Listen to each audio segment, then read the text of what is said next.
Hello, good afternoon, good evening, good morning, whenever it is you're watching or listening to the latest episode of You Are My Boro with myself, Dom Shaw and Scott Wilson. And we will talk Tommy Conway after his arrival was confirmed on Friday afternoon. I think there's only one place to start. Leeds United 0, Boro 3. How was that? It was good. It was good. It was a good night. I mean, it was great because the atmosphere was fantastic. Elland Road was pretty much full, which for the first round of the League Cup, fair play to the 4,000 odd Boro fans that went down. They made an absolute racket, but fair play to the Leeds fans as well. They turned out in force. So it felt like a proper game. It had a bit of an edge. It had an atmosphere. And I mean, especially in the second half, what a performance by Boro. I mean, we could pretty much go through the whole team, I think. But, considering Michael Carrick made those 7 changes, to put in a performance like that just underlines the depth of quality that there is within this squad and just what good shape Boro are in at this stage of the season. I mean, Dijksteel, I think I said in my piece, playing like blooming Pete Cafu, rampaging down the right-hand side. Aidan Morris just looking at the manor born yet again at the heart of midfield. Bergsorg and Jones, what a threat they looked in the wide positions every time Boro broke. And then Josh Coburn, an assist, a goal, after a week when his future's obviously been the subject of a fair bit of debate. There's probably going to be more on that now that Conway's through the door, but he delivered in the best possible way in terms of that. So loads and loads of positives, but just a great night to be a travelling Boro fan. It was really good. When you think back to kind of Carrick's best wins, best performances, best nights, that Sheffield United game obviously stands out because at that point you felt, didn't you, Boro going up, Boro going to catch them. But this has to be right up. I know it's the Carabao Cup first round. I know it's so early in the season, so there's maybe not quite as much as on the line as there was in that Sheffield United game, for example. But just because of the fact it's Leeds, the fact you're at Elland Road, the fact you've got 4,500 fans there, and the fact Boro was so impressive and just dismantled them and could have scored more, it has to be right up there as the best nights of Carrick's tenure, doesn't it? Chelsea at home in the Cup. Yeah.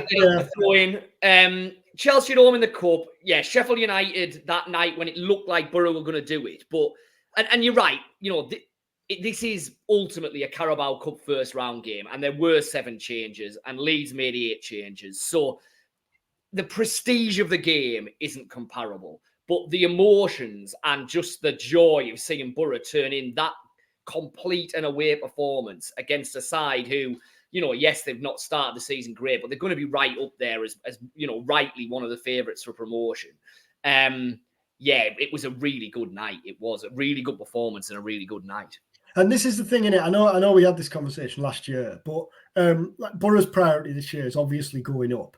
But in, 10 years' time, when you look back on like this period and you kind of look back on the standout games or think of the games that stand out, that Chelsea game and this Leeds game will live long in the memory. Cup games do that, don't they? Those standout ties can do that. They can be magical just because of what they offer, I think. Even though it is the first round, and even though Boro are unlikely to win this competition, it doesn't change that. Well, they're one-off games, aren't they? They're settled on the night. They've got their own narrative, and so all of that feeds into that. I mean, I do think it's important that Boro continue in this competition. I think we saw last season the way that a run through the early rounds of the Carabao Cup can massively help, just in terms of feel-good factor, momentum, and all of that. But probably more importantly, for just ensuring that the whole of the squad get games and players get minutes. I mean, you were at Deepdale the night before, weren't you, watching Sunderland get knocked out? And you look at the players now who aren't in Sunderland's first choice 11.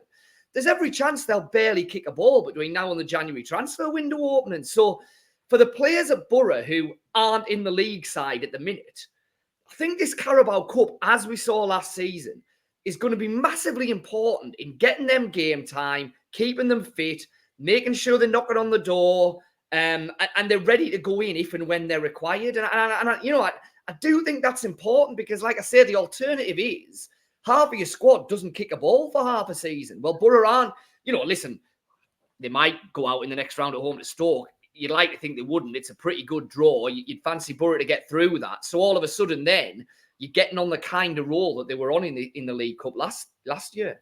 Yeah, you touched on it there, but I've kind of lived two striking polar opposites this week, because that Preston Sunderland game, Sunderland made 11 changes and got knocked out. Did all right, but it was a bit like meh, the second half petered out. They got knocked out anyway.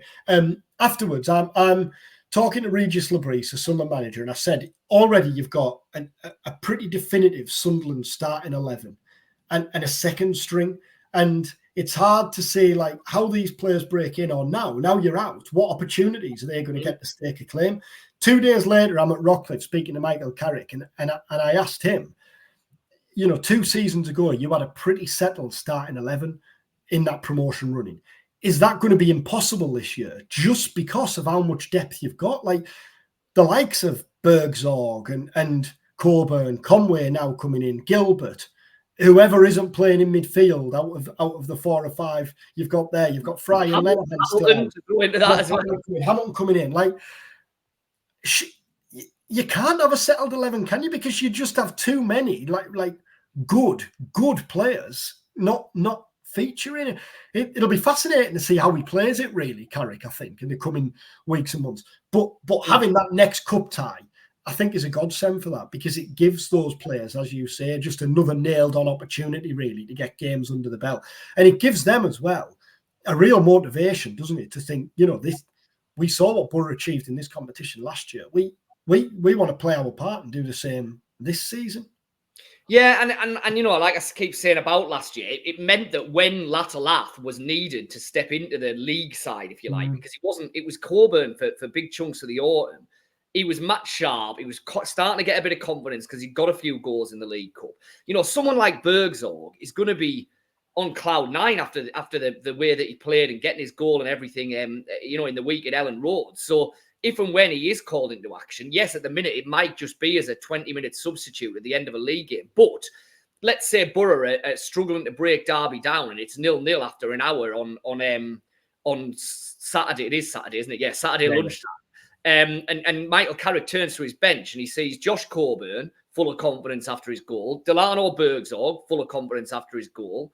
Micah Hamilton starting to get integrated a little bit. All right, he only came on for a few minutes. Dan Barlasser, full of confidence after the way he played. Alex Gilbert, full of confidence. That makes a difference, I think, that the players that you're looking at are potentially turning to, or are your next options if there are injuries or you want to make changes. They're confident, they're match sharp, they're in a good place. And that then, permeates across the whole of the squad, doesn't it? We could go through, as you said at the start, we could go through probably all the team. We won't, because we'll be here all Friday night. But just to pick out a couple, I thought it was a really assured display from Sol Bryn in that atmosphere.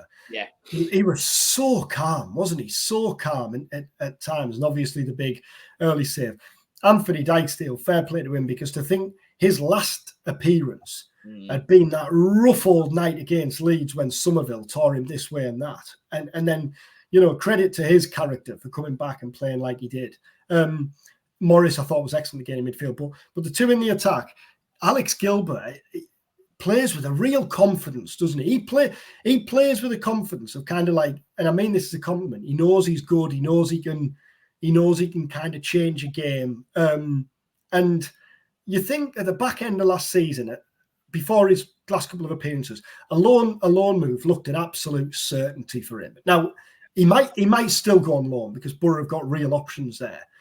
But hellfire, he's given Carrick something to think about. And so has Josh Coburn, hasn't he? Because I thought that was a really, really good centre-forward display. And his interview afterwards was great. I thought the way he answered that tricky question afterwards, I thought was great. Yeah, so Gilbert first, he just looks a completely different player to the player we saw when he very first came and he was getting dribs and drabs here and there, and you thought, he looks a long way away. He doesn't look a long way away now. He looks more than ready to play a part for Boro this season. And you're right. While you say there are a lot of options in that attack and third, most of the other options are probably better in wide positions. Whereas at the minute, Gilbert probably looks the best alternative to Azaz as a 10, playing in the central area behind a striker. So you know, I think that will be kind of his position and his role. I think at the minute, you know, if you're writing down 2 players for every position, which is what Michael Carrick has got now, then Gilbert for me at the moment is the next one behind Azaz in that 10 role. Coburn would be the next one behind Latalaf. Is the arrival of Conway going to change that? Well, we'll see. And you know, there is a big decision to be made over Josh Coburn, I think, in this next fortnight. But as you rightly say, he could not have done any better. He could not have done any better in terms of coming on and doing that. And he is a bit different, isn't he, to Latalaf? And from what we've seen of Conway playing for Bristol City, in that Coburn is more, you know, if you want someone to hold the ball up and link play and bring players into it, he still more, I think, fits that than certainly Latalaf. And I think probably Conway from what I've seen. So is there a role for Coburn in this Boro squad? Yes, potentially, because he is different. But you're coming back to the point where you're going to have 3 forwards and Michael Carrick only plays one of them. And Tommy Conway, you know, you don't pay $4.5 million for someone to not expect them to be right up there challenging for the first team. So where does Josh Coburn stand if he is going to be number 3, which it looks like he's going to be? Well, you know, there's definitely an argument, I think, that doesn't do Coburn a lot of good, and it probably doesn't do Boro a lot of good. So if there is genuine interest in him, I think Boro will have to seriously think long and hard about that in the next couple of weeks. For all that Coburn has shown, that he you know, he will be and can be a goal scorer at championship level. I don't think that's in doubt now. And the one thing Coburn hasn't had, he's got 3 years left on his contract, I'm pretty sure. The one thing we haven't seen from Coburn is a full season playing regularly in the championship. With that in mind, a loan to another championship club and just kind of watch him from afar as to how he fares as the main man playing regularly, hopefully, week in, week out elsewhere. And probably, well, not probably, undoubtedly help guide your next decision, be it in January or next summer, if it came to that.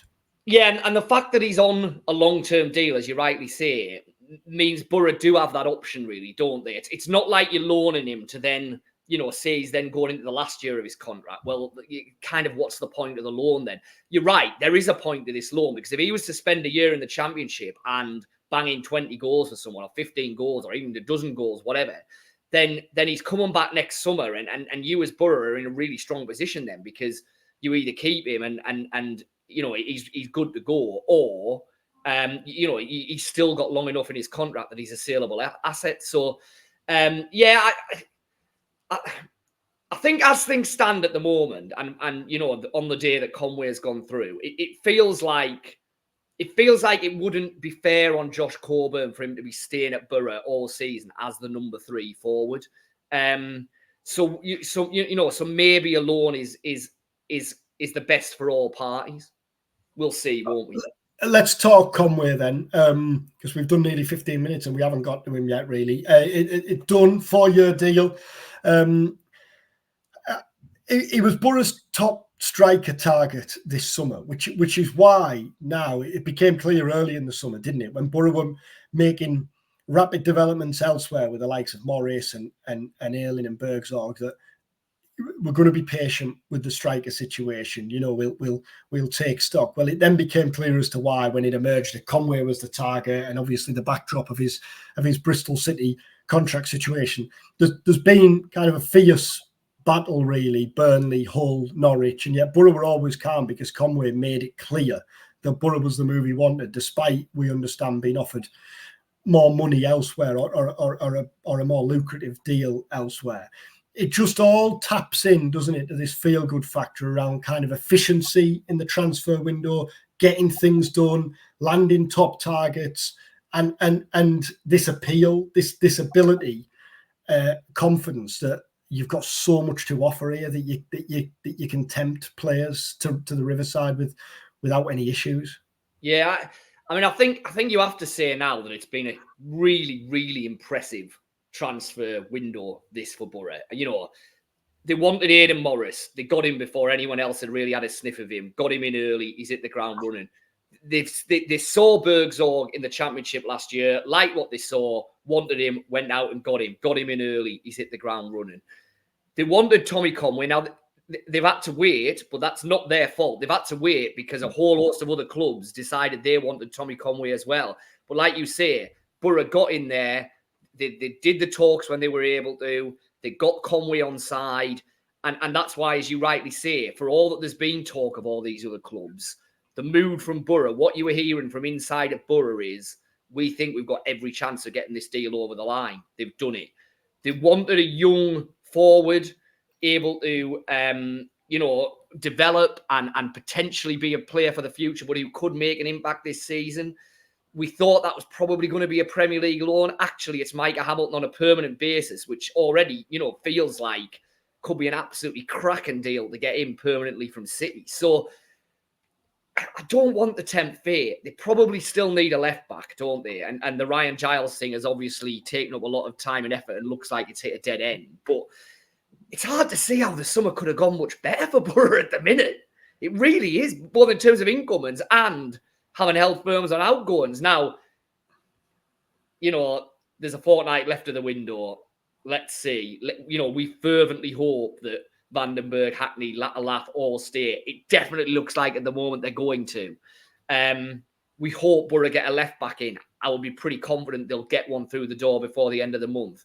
They're the last boxes that need to be ticked. If they are, then I think this has been a great summer for Boro. I really do. Yeah, I'll tell you what, this time last week, I tipped Boro for a top 2 finish. I'm absolutely doubling down on that after a winning start, 3-0 win at Leeds and another striker, the top striker target. And I think the beauty is in it when you're strengthening from a position of strength, I guess, unlike last summer.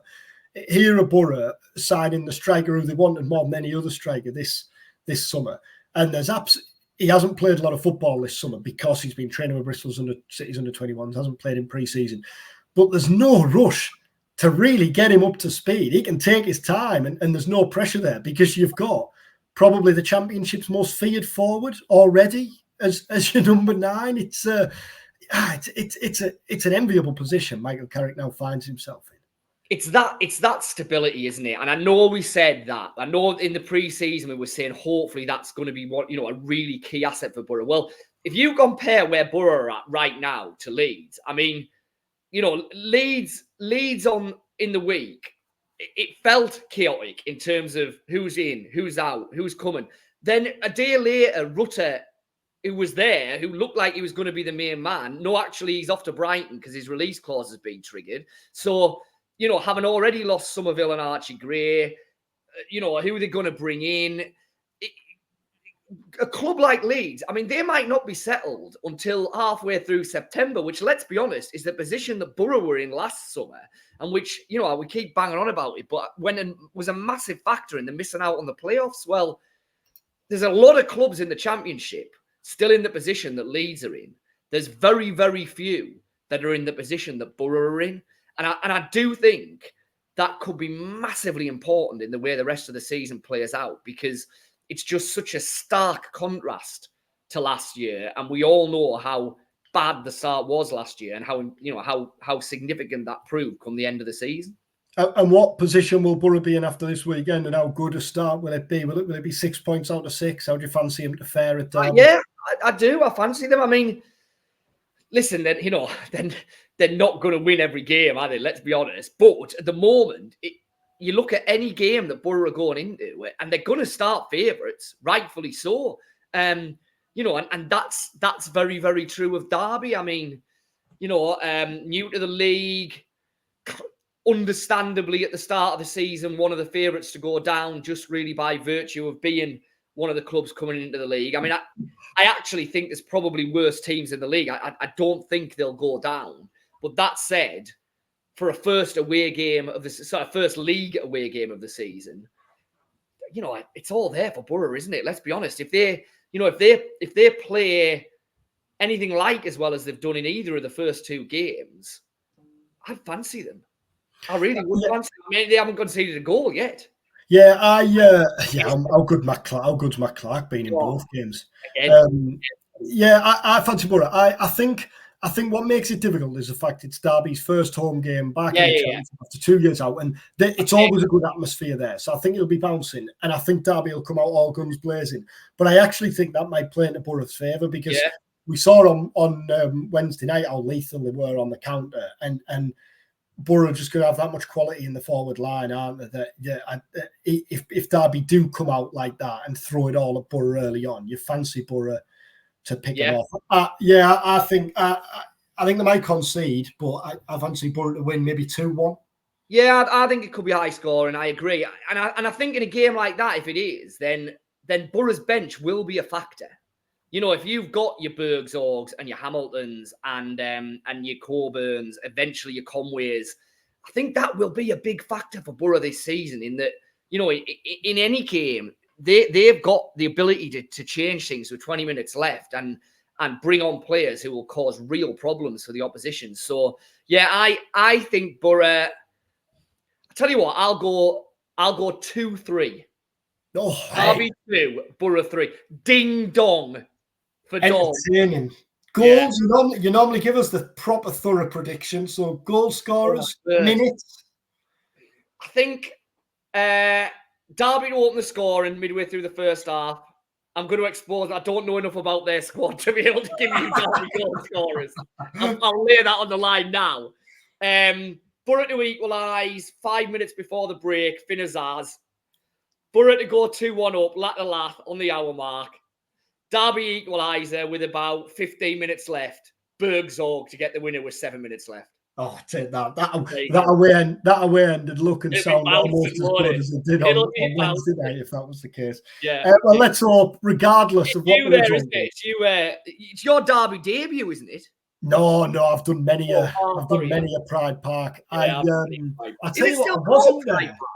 I wasn't. It is. I looked, so I used to take game at some point. Yeah, it did. What was it called? It was an energy drink because they used to give you energy drinks to keep you going. Pro something. Possibly. But it's back to Pride Park, is it? Yeah. I used to take great pride in knowing, in like being able to just name the grounds of clubs. But you don't stand a chance now, man, because there's many changes. Yeah. So when I had a glance earlier for something I was writing and I'd seen Pride Park, there was a sense of old school satisfaction there. That's what you I wasn't there for the Bamford night. Remember the Bamford goal, the 1-0 in the promotion season? Yes. But I was there.